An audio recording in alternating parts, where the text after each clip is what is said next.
Vllaznia duket në një ngërç sa u përket afrimeve, pasi deri më tani Kuqeblut nuk kanë arritur të mbyllin me sukses asnjë operacion tjetër transferimi përveç Arsit Krujës.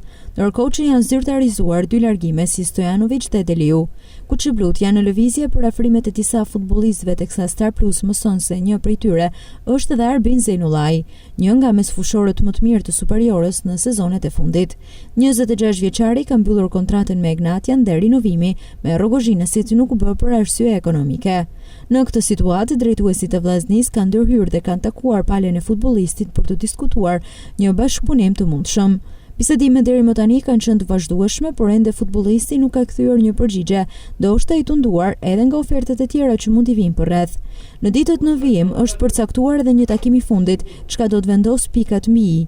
Fakti është që pala e vllaznisë ka dëshirë për të bashkëpunuar me Zejnullajin. Në fakt ai është një nga futbollistët më të mirë të kampionatit ton, çka nuk do ment se në lëvizje për Zejnullajin janë edhe klube të tjera me pretendime të superiore si Dinamo, Partizani apo edhe Tirana.